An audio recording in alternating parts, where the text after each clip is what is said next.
Two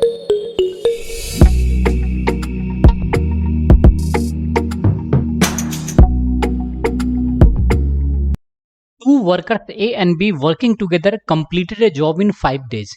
If A worked twice as efficiently as he actually did, and B worked 1/3 as efficiently he actually did, the work would have been completed in 3 days. To complete the job alone, A would require. देखो, इस question को मैंने एक method से already बनाकर upload किया हुआ था। कुछ व्यूअर्स को ये वीडियो वो पसंद नहीं आया, तो इसको आप दूसरे तरीके से भी सॉल्व कर सकते हो। जैसे मान लो ए था और बी था, तो ए की इफिशियंसी को ए यूनिट मान लो और बी की इफिशियंसी को बी यूनिट मान लो।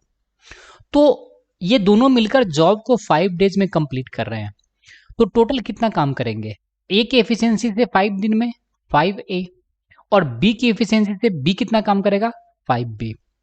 तो ये टोटल वर्क डन है कंबाइंड ए और बी का। ठीक है, अब सेकेंड केस में क्या कह रहा है कि A work twice as efficiently as he actually did. It means अब ए की जो न्यू एफिशिएंसी होगी वो कितनी हो जाएगी? ट्वाइस ए।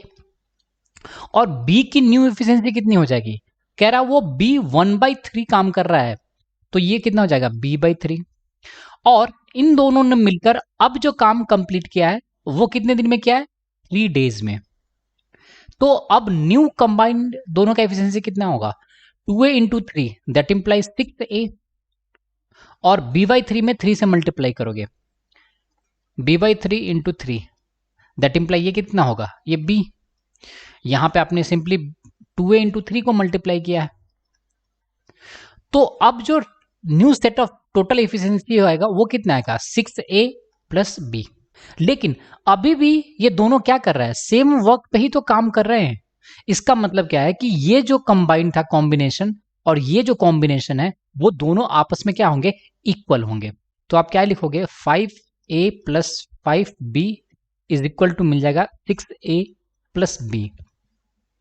यहां से 5A को राइट साइड में ले लो और B को लेफ्ट साइड में, तो यहां से क्या मिल जाएगा? 5B - B, तो ये 4B, और 6A - 5A that imply A, कि B/A की एफिशिएंसी किसके इक्वल है? 1:4 के।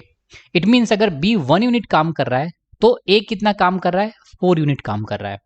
अब आप किसी भी वर्क के एफिशिएंसी वाले में इस दोनों एफिशिएंसी को पुट करके टोटल वर्क डन निकाल सकते हैं। जैसे यहां पे अगर मैंने 6A + B में अगर इस वैल्यू को पुट कर दिया तो ये वैल्यू टोटल कितना आएगा? ये 6 × 4 और +1। वैसा वर्सा अगर आप यहां पे भी पुट करोगे तो वही वैल्यू आएगा 5 × 4 + 5 × 1। तो यहां से भी टोटल वर्क डन कितना आएगा? 25, और यहां से भी 25। अब आपसे पूछ रहा था कि ए को अकेले काम करने में कितना दिन लगेगा, तो टाइम कितना निकलेगा? सिंपली टोटल वर्क डन कितना है? 25, और ए की एफिशिएंसी कितनी आई थी? वो आई थी आपको 4, तो 25/4 दैट इंप्लाई 6 1/4, और ये क्या मिल जाएगा? डेज। तो आप इसको ऐसे भी सॉल्व कर सकते हो। ठीक है, so thanks for watching the video.